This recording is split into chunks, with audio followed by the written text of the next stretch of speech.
Partner van Toes in Limburg is Landgoed Hommelheide.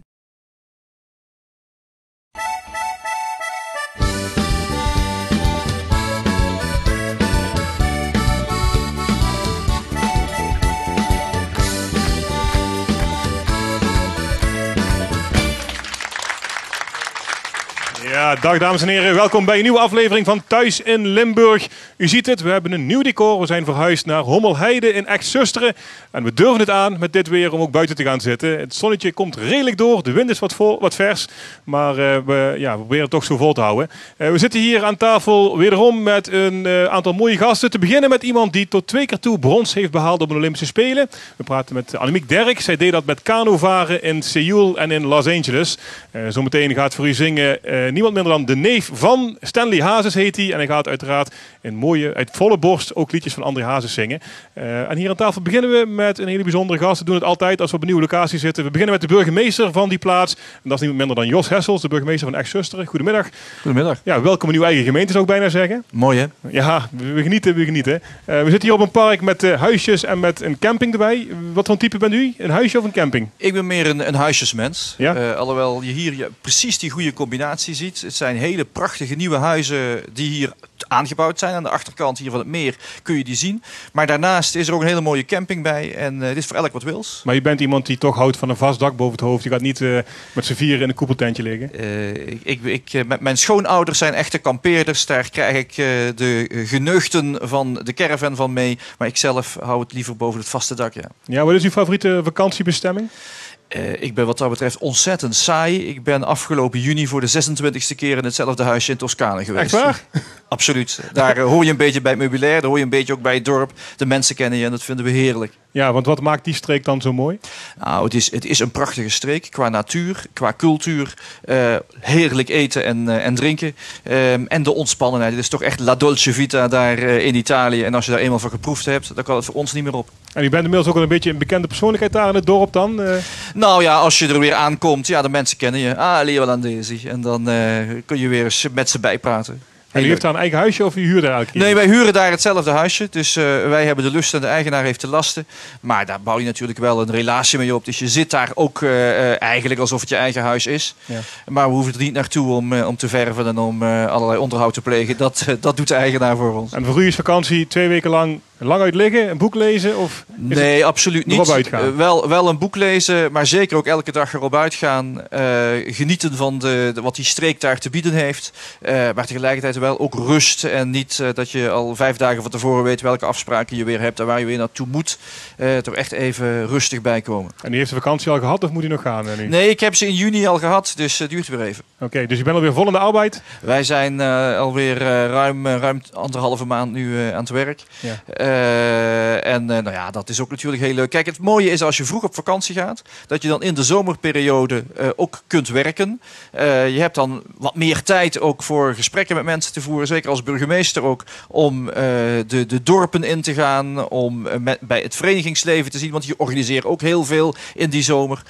Om gewoon bij mensen op bezoek te gaan, bij bedrijven langs te gaan. Dus het is een ideale combinatie. Vroeg op vakantie en daarna de zomer nuttig kunnen besteden, maar ook heel erg aangenaam. Dat kan in Ex-Zusteren. Maar nu wordt wel pas het weer beter, dus je bent misschien wat te vroeg gegaan. Ja, maar in Italië was het vroeg. Dat geloof ik. Hier in Ex-Zusteren is het een beetje een toeristische gemeente trouwens? Ja, het is een hele toeristische gemeente. We hebben meer dan 200.000 overnachtingen per jaar. Om het even in perspectief te zetten, dat is meer dan de hele westelijke mijnstreek. Het is natuurlijk een unieke ligging midden in Limburg.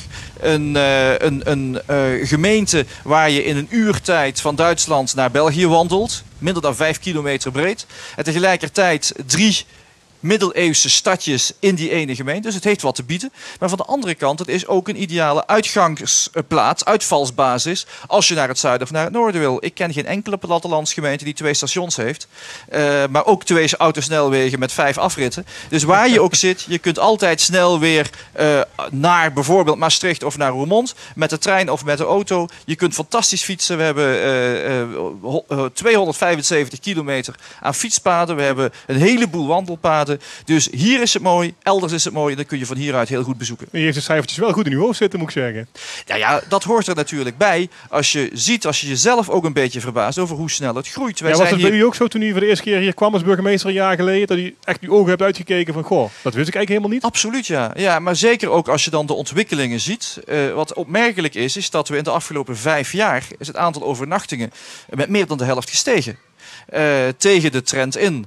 Dus je ziet dat de mensen ontdekken, we gaan meer in Nederland op vakantie. Als we dan naar Limburg gaan, dan kunnen we wel ergens in de drukte gaan zitten, maar we kunnen ook de rust opzoeken, de natuur opzoeken en dan een goede plek hebben om dan die drukte eens een dagje of zo te doen. Want dat lijkt me ook een beetje het lastige. Dit is een vrij groot park hier, Hommelheide. Ja. De grootste denk ik in de gemeente.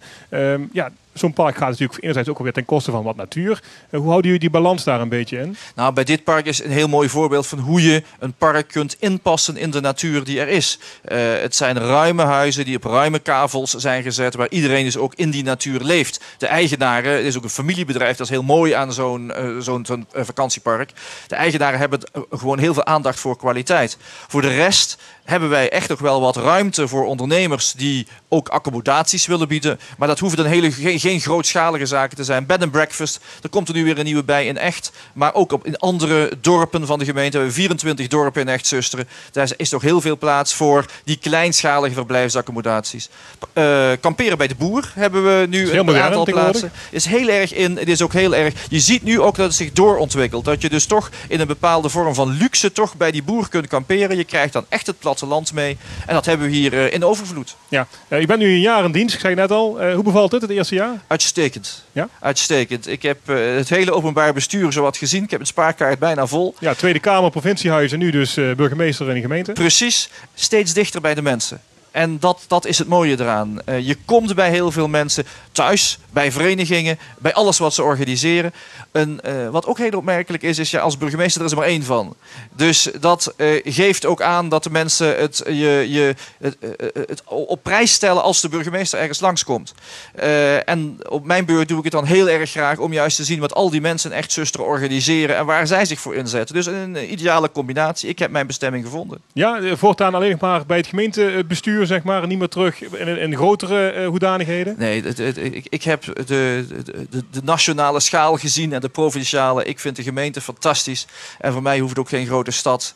De dorpen en zeker dat conglomeraat van dorpen dat je hier in zo'n gemeente als Echt Susteren hebt, is ideaal. Dicht bij de mensen, gewone mensen en gewoon ongeroos. Ja, ik snap dat u uiteraard heel lyrisch bent over uw gemeente. Met name Echt was vroeger toch een beetje een pijnpunt in het bestuur in Limburg. Uw voorganger, die zat een paar jaar geleden hier aan tafel, die gaf ook aan, ja, het was eigenlijk niet zo'n hele fijne gemeente. Wat doet u dan anders dat het u wel zo goed bevalt? Ja, het is een fantastische gemeente. Het is een gemeente waar ook gediscussieerd wordt, waar mensen met elkaar durven de discussie aan te gaan om daar beter van te worden. En je ziet dat we het dus ook ontzettend goed doen. Daar moet je wel voor openstaan en misschien wat meer beleefd hebben. En ook op een andere schaal kijken. De Tweede Kamer, als je die gewend bent, ja, dan is de gemeenteraad van Echt Susteren is dan een hele vriendelijke verzameling van mensen. Ja, hoe zit het met de gunfactor? Dat wordt wel eens vaker aan twijfel getrokken, dat die hier niet zo groot Nee, die is er zijn? absoluut niet. Kijk, je kunt elkaar wel fel aanpakken in een gemeenteraadsvergadering, maar daarna gaan we naar het Bruin Café aan de overkant en daar drinkt iedereen met elkaar een pilsje. Ja. Dus dat is absoluut geen probleem. Het is een probleem, ik heb me laten vertellen, in het verleden was het zo, en dan heb ik het over 20, 30 jaar geleden, dat als ze uit de raadzaal kwamen, dan werd er naar elkaar geschopt en geslagen. Het zijn allemaal mensen die zich op hun eigen manier voor die gemeente inzetten. Allemaal, zonder uitzondering. Ik weet dat te waarderen. Ik weet dat ook over te dragen aan die mensen. En ik ben heel tevreden met hoe het in de gemeente eraan toe gaat. En mensen die zich daar niet zo thuis bij voelen, ieder het zijne. Ja. Het is een fusiegemeente. Ook dat is wel eens vaker zoiets van, ja, gaat dat goed, gaat dat niet goed? Hoe gaat het hier met de 2 bloedgroepen? Zijn die goed samengekomen? Ja, we zijn nu 10 jaar, is het geleden, volgend jaar in 2013, dat Echt en Susteren gefuseerd zijn. Het zijn 2 totaal verschillende culturen. En dat moet je dus ook accepteren. Het is een aantal jaren misschien geprobeerd om daar 1 geheel van te maken. 1 cultuur, een eenheidsworst, moet je niet doen. Susteren is heel duidelijk een Zuid-Limburgse gemeente, georiënteerd op Sittard. Echt is een Midden-Limburgse gemeente, veel meer georiënteerd op Roermond. Daar horen ook sinds eeuwen andere culturen bij, moet je respecteren. 24 dorpen met 24 verschillende soorten mensen, verenigingsleven, alles wat daarbij hoort. ik vind het juist daardoor is het een rijkdom om dat zo te houden. En dat dan dat gemeentehuis toevallig in echt staat. En dat daar 1 gemeenteraad is en 1 college van BMW en 1 ambtenarenapparaat. Ach, dat maakt het alleen maar gemakkelijker. Ja. Maar iedereen moet er rekening mee houden dat je de mensen in hun waarde moet laten. U bent nu burgemeester, dat betekent boven de partijen. Hoe bevalt dat? Want u bent natuurlijk een heel leven lang CDA geweest en namens de CDA actief geweest. Ja, ik ben nog steeds CDA. Steeds, tuurlijk, ja. Maar ik vind het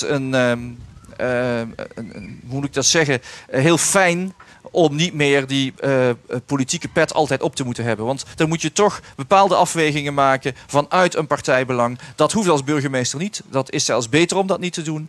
En je leert ook wel, zeker in het Haagse circuit, dat je ook afstand kan nemen van die politiek. Dat je ook weet te respecteren en weet te waarderen de mensen die er heel anders over denken.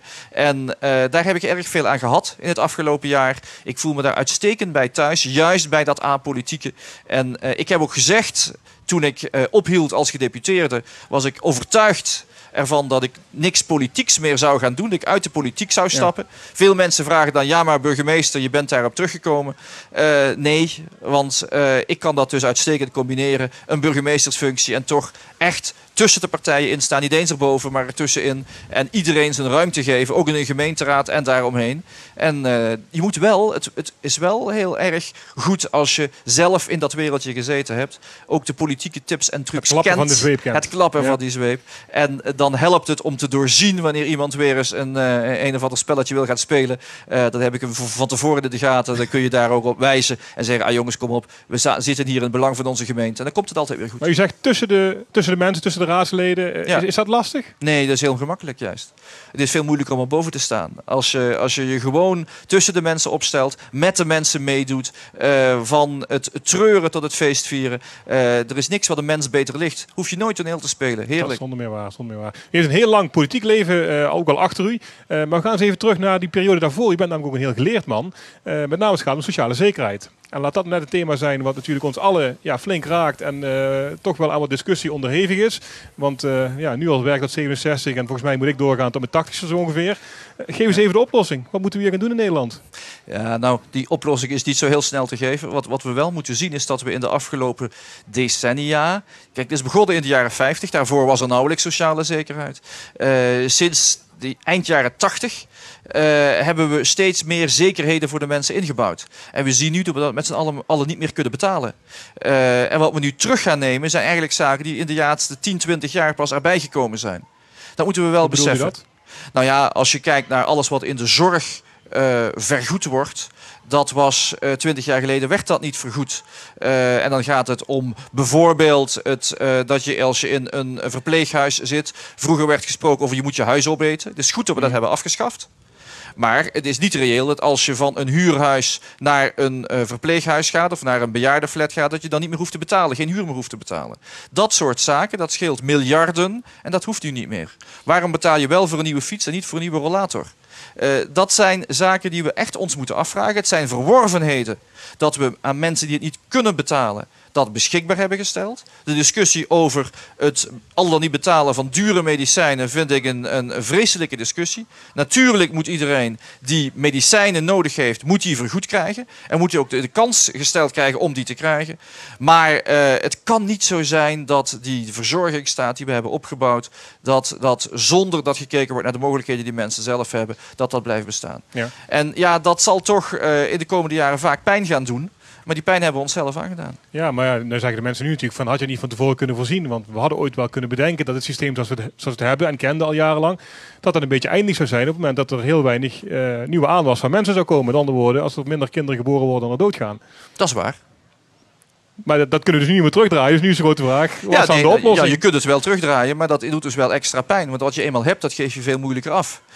Maar natuurlijk zijn we een beetje doorgeslagen in wat we allemaal zijn gaan vergoeden in de afgelopen decennia. En dat had je toen inderdaad wel kunnen voorspellen. Op een gegeven moment gaat het niet meer. Maar laten we nu eerlijk zijn. We zeggen nu, we moeten tot ons 67e doorwerken. Ja, het is nu net geregeld. Maar laten we nu eens eerlijk zijn. Als we 20 jaar geleden op een verjaardagsfeestje zaten, zeiden we dan niet, we moeten doorwerken tot ons 70ste? Zelfs toen werd er al over gesproken. Het is heel lang tegengehouden. De mensen worden veel ouder. Kijk, iedereen gaat liever wat vroeger met pensioen. Maar daar zijn ook andere manieren voor om te regelen dat mensen die, als ze ouder worden, als ze naar dat pensioen toe gaan, dat ze wat ontzien worden. Natuurlijk ook een heel groot verschil of je burgemeester bent of bouwvakker. Ja. Die burgemeester kan best wat langer doorgaan. Maar iemand die zijn rug versleten heeft op zijn 55ste, die mag wat mij betreft nog best ophouden wat vroeger. En daar betaal ik dan graag voor ook. Daarvoor is mijn salaris ook wat hoger. Ja, helemaal goed gezegd. U gaat voorlopig even door, neem ik aan, als burgemeester van Ex-Zusteren. Heel graag. Nog zeker 5 jaar, denk ik. Zeker. En dan, hoe heeft uw eigen toekomst uitgestippeld? Nou, ik ben nooit zo van het uitstippelen geweest. Maar ik hoop nog heel wat jaartjes hier in Ex-Zusteren te blijven. En ja, daarna, als we hier moe zijn, dan zien we wel weer. Maar ik hoop dat dat nog lang duurt. Goed. Ben u fan van André Hazes? Heel andere vraag. Ik zal eerlijk zeggen dat ik vaak... Mijn vrouw had tot voor kort een cabrio. En daar gingen we mee naar Toscane. En dan vonden we het allermooiste om door die Toscaanse heuvels te rijden. Dak open en André Hazes keihard in de auto aan. En meezingen. Vooral die fietsende Nederlanders dan tegen die hellingen op. Die werkelijk met de tong op in de schoenen dan fietsten. En als die dan Hazes hoorden, dan dachten ze zelf ineens dat ze in die vlieger zaten.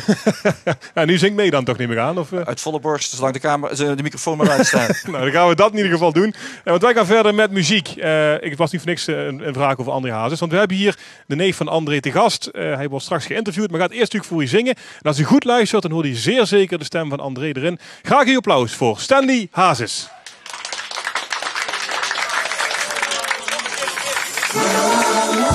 Here we go! Come on!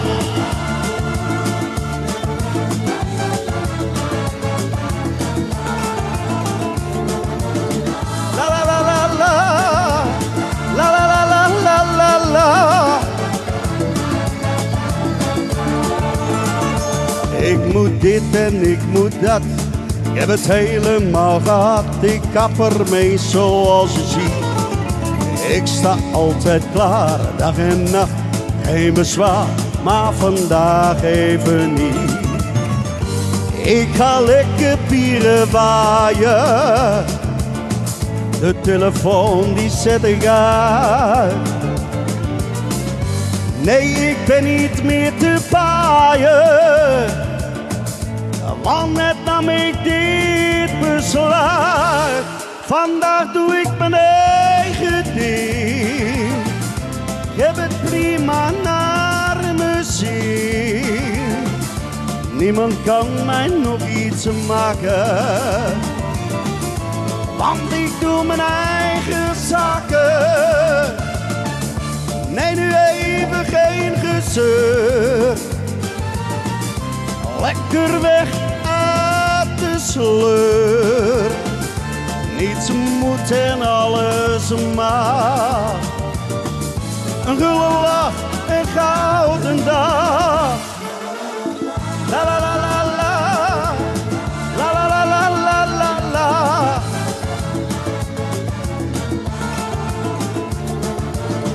La la la la la. La la la la la la la.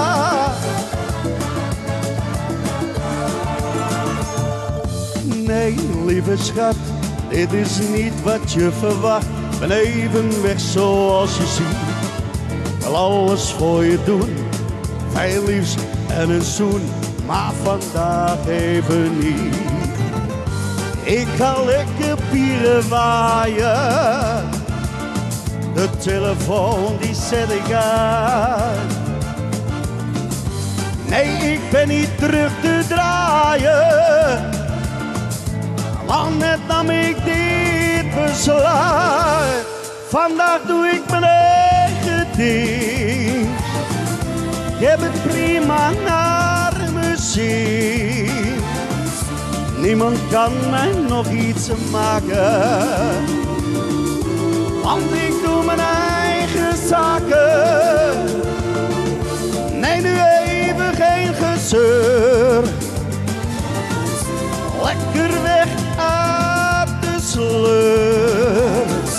Niets moet en alles maar.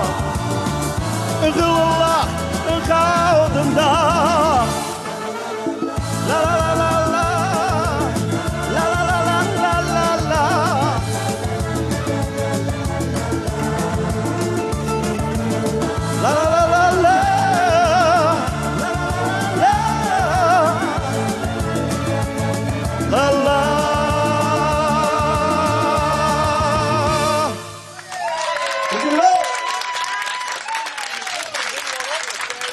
Ja, dat was Stanley Hazes en zometeen gaan we nog veel meer van hem horen. Maar ja, het is natuurlijk de tijd van de Olympische Spelen en dus kunnen wij hier niet achterblijven. En hebben wij een oud-Olympische sporter hier aan tafel. Dat is Annemiek Derks. Hartelijk welkom uit Beegde. En dan gaan we terug naar de jaren 80 en dan was u heel goed in kanovaren, nietwaar? Ja, dat klopt. Ik heb in die tijd, in 84 en 88, heb ik deelgenomen aan 2 Olympische Spelen. 2 Olympische Spelen en met goed gevolg afgesloten. Allebei met goed gevolg afgesloten. In 84 was ik in Los Angeles. Daar voer ik in de K1 alleen dus in de boot en daar werd ik dus derde. Voor mij was dat de eerste grootste wedstrijd. Ik lag 1/100ste seconde voor op nummertje 4. Dus het was toch wel een super ervaring. En de tweede Olympische Spelen, dat was dus in Korea, 88. Daar heb ik met Annemarie Cox in een dubbel 2. Uit Remond in een dubbel 2 gevaren. En dan hadden we ook derde plaats. 2 keer brons, nou, dat kunnen wij in ieder geval niet navertellen hier. Dus dat is al een mooie prestatie. We gaan even terug naar het vroege begin. U komt uit Beegde, u deed volgens mij een 10-tal sporten zo ongeveer, als ik het goed begrepen heb. Van handbal tot en met zwemmen. Ik ben inderdaad als kind ben ik altijd heel actief geweest. Ik ben begonnen met handbal bij de vereniging van Beegde. En op een gegeven moment had ik toch al ambities om te willen gaan zwemmen. Toen ben ik naar Remond gegaan. Daar bij de Remondse zwemvereniging heb ik gezwommen.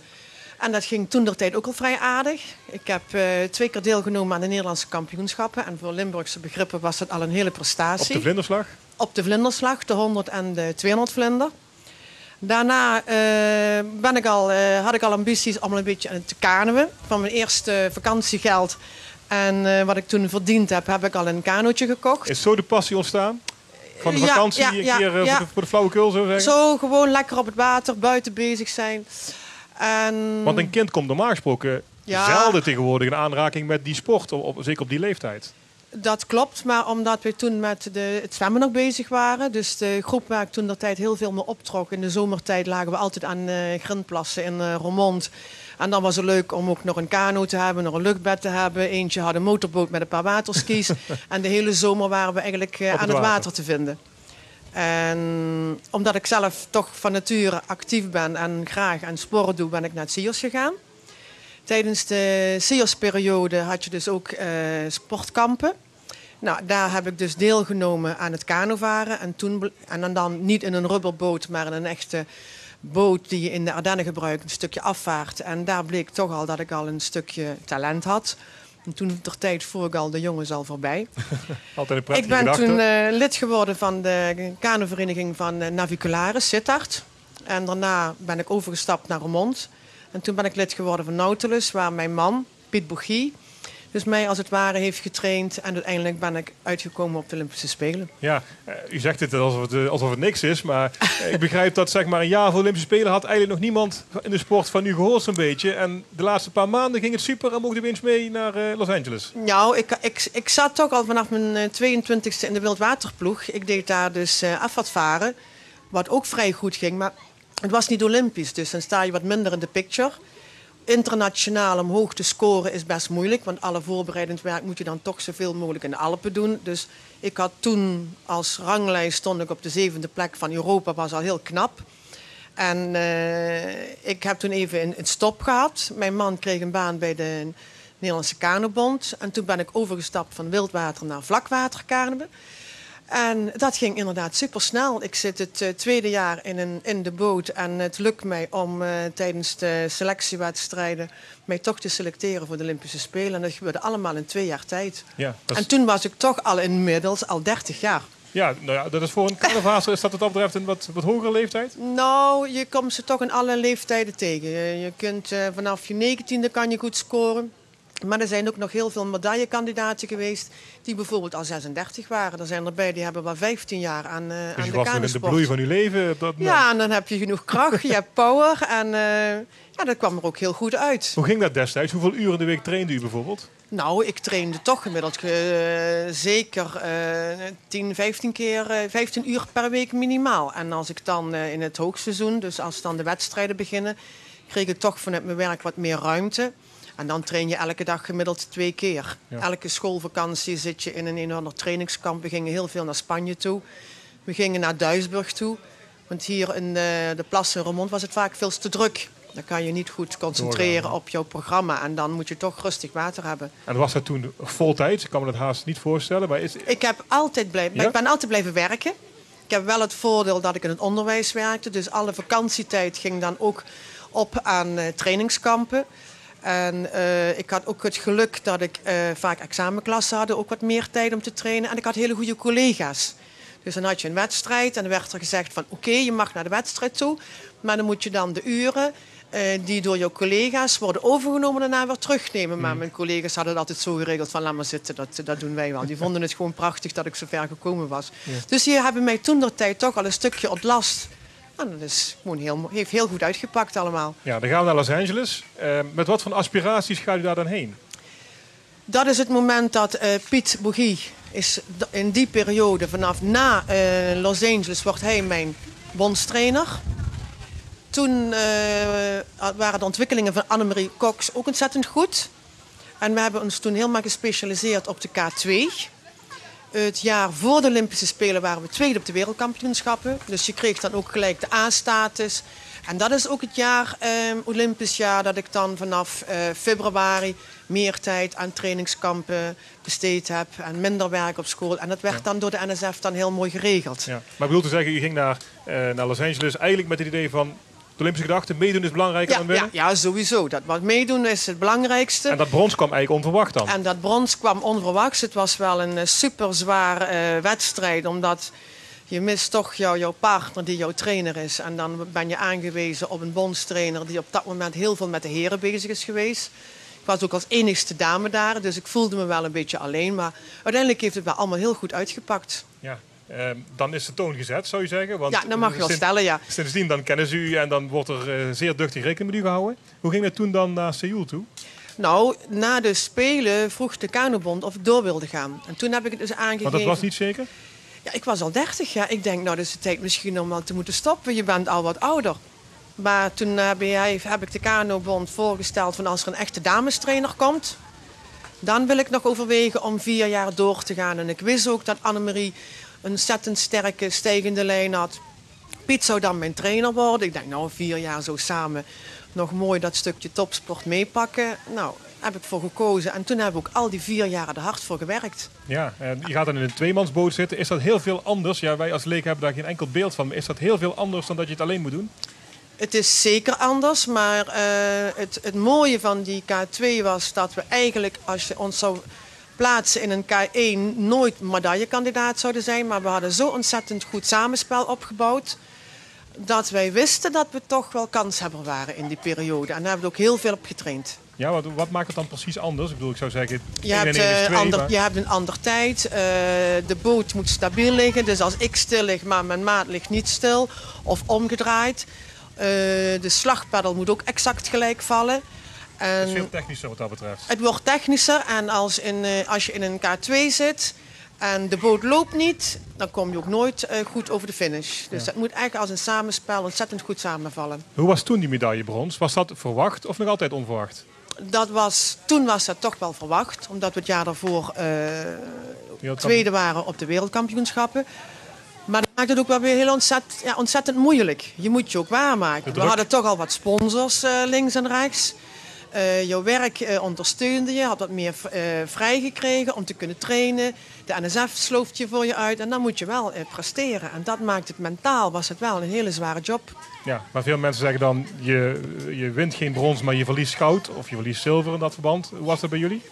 Nee, bij ons was het toch echt zo van, wij hebben brons gewonnen. En dan ook te bedenken dat degenen die voor ons waren, die kwamen uit het voormalige Oostblok. Ja, dat was wel een opmerkelijk verhaal. Ja, daar zitten dus meiden zaten erin die later geïmmigreerd zijn, bijvoorbeeld naar Australië en naar andere landen. En daar bleek toch wel heel veel doping in het spel geweest te zijn. Dat bekenden zij daar later? Ja, later wel. En toen is het Oostblok dus weggevallen. En toen is eigenlijk alles met een schone lei begonnen. Maar de resultaten bleven gewoon staan, want je kon het niet meer allemaal achterhalen. En er zijn dus toch wel een hele hoop Oostblokkers die ook hun bond hebben aangeklaagd vanwege toch lichamelijke klachten ten gevolge van het dopinggebruik. Okay. En wat doet dat met u? Is dat nog altijd dan iets? Ik voel me dan eigenlijk heel trots dat we brons hebben gehaald en geef ook wel een beetje gouden randje op zo'n moment. Ja, want je zou ook kunnen zeggen van die hebben mijn medaille. Ik wil die medaille dan. Ja, dat wil ik nou niet direct beweren, maar ik zeg brons met een gouden randje. We gaan naar het heden. Je Ja. zit het neem ik aan de hele dag voor de buis om de Olympische Spelen te volgen. Nou, afgelopen week zijn we teruggekomen, dus we hebben eigenlijk al heel veel gevolgd. Je bent in Londen geweest? Of wat Nee, bedoel je? nee, we Oh, oké. zijn met vakantie Oh, zo. geweest, teruggekomen en toch wel heel veel sporten al gevolgd. En ik vind het mooiste om met name die sporten te volgen die normaal wat minder in beeld zijn. Ik vind het ontzettend spannend. Ook wat de Nederlanders presteren, dus daar ga ik me toch helemaal aan op van of ze het wel halen en niet. Want de spanningen, de verwachtingen van het thuisfront, die zijn toch altijd wel heel zwaar. En drukt toch ook wel op de prestaties bij sommigen. En ik moet zeggen, ja, daar leef ik helemaal in mee. Als ik zie Marianne Vos in de sprint, dan durf ik niet te kijken. Denk, stel ze gaat vallen of ze krijgt een platte band. Of er kan zoveel misgaan en het is zo super spannend. Ja, dan heb ik eigenlijk een verhoogde hartslag voor de tv. En het kanovaren, het begint deze dagen wat dat betreft. Helaas zonder Eve Haas uit Ja, Venlo. ja, dat is wel jammer. Ik had gehoopt dat het gelukt was. Want na mijn periode is geen kanovaarster meer voor Nederland uitgekomen. En ja, het is nou toch wel heel jammer. Ik had het er heel erg gegund, want ze heeft er alles voor gedaan. Ja, ze heeft een beetje pech gehad bij de laatste kwalificatie met name. Hè? Ja, je moet geluk hebben ook.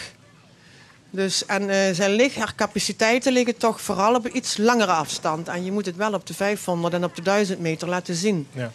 Dus als het nou lange baan Olympisch was geweest, dan had ik er hoger in geschat. Ja. Nou is natuurlijk de grote vraag, wat moeten wij dan met z'n allen in Nederland gaan doen om te zorgen dat we er over 4 jaar of misschien over 8 jaar dan wel weer op dit onderdeel bij zijn? Want ik zie voorlopig nog weinig aanwas. Ik denk dat je inderdaad eerst aan die aanwas moet denken, aan de breedte sport. Dat de verenigingen ondersteund worden, dat er toch wel een goede begeleiding is. Het kanovaren moet ook aantrekkelijk gemaakt worden. Het moet voor de kinderen een spel zijn en het moet leuk zijn. En als het te zeer een individuele sport is en je hebt maar enkele vaarders, juist in een teamverband, in een groep, daar kan je het beste en het mooiste trainen. Dat is zonder meer waar. Vind ik wel. Het weer hier verandert een klein beetje. Was het ideale kanoweer? Nou, dit niet. Maar genoeg wind, dat doet het hem toch, of niet? Nou, wat je nu ook in Londen hebt op de kanobaan, de wind komt helemaal van de zijkant. En als je dan net aan de verkeerde baan zit, dan heb je toch wel een behoorlijk een probleem. We hebben de wind, we hebben wel graag wind, liefst recht van voor of recht van achter en dan een lekker briesje. En niet te veel regen. Geen regen. Het water is al nat genoeg goed. Ja, dat denk ik ook. Tot slot, u leeft de Olympische Spelen natuurlijk op uw geheel eigen wijze. Bent u dan toch nog oud sporter of kunt u ook gewoon afschakelen en gewoon als fan kijken? Ik verplaats me altijd in de gevoelens van de sporters die nu op het moment aan de start zitten of met een team moeten starten. Dan kijk ik als fan, als oud topsporter, kijk ik dan toch naar die En wat beelden is voor u toe. het mooiste moment tot nu toe? Was het Usain Bolt van afgelopen weekend of Marianne Vos? Marianne Vos. Toch En ook Marianne Ramoni. Ranomi Komwijjojo. Ja. De mis van deze Spelen. Ja, dat vond ik ook wel ontzettend spannend. Ik vind het ook geweldig dat Marleen Veldhuis dan nog een derde plek eruit haalt. Ze heeft dan lang meegedraaid, altijd in een estafetteploeg wel er medailles verdiend. En nu heeft ze een eigen bronzen medaille, vind ik ook prachtig. We houden het in de gaten. Ik hoop dat er binnenkort een opvolgster voor u nog een keer Ja, voorbij. wie weet. Dankjewel voor uw Oké. komst naar de studio. En snel terug naar de televisie, want de sport gaat gewoon. Ja. verder. Oké, dankjewel. Dankjewel. Ja, wij gaan hier verder met een kleine prijsvraag. Dat is heel simpel. Het enige wat je moet doen is even naar de computer gaan, naar de Facebookpagina van TV Limburg gaan. En daar staat een mooie knop en die gaat over de stad Hasselt. Wij geven namelijk weg een ballonvaart boven de stad Hasselt samen met een ticket voor Abdij Herkenrode. Daar kunnen kinderen heerlijk spelen. Als je dat wilt winnen, ga even naar de Facebookpagina van TV Limburg Nederland en klik op dat icoontje. Vind ik leuk en dan komt het allemaal goed. Wij gaan verder naar de reclame en dan schuift hier aan degene die u juist al heeft horen zingen. Stanley Hazes, daar wil u natuurlijk alles van weten. En natuurlijk gaat hij een keer voor u zingen. Dus graag tot over een paar minuten terug bij Thuis in Limburg. Partner van Thuis in Limburg is Landgoed Hommelheide.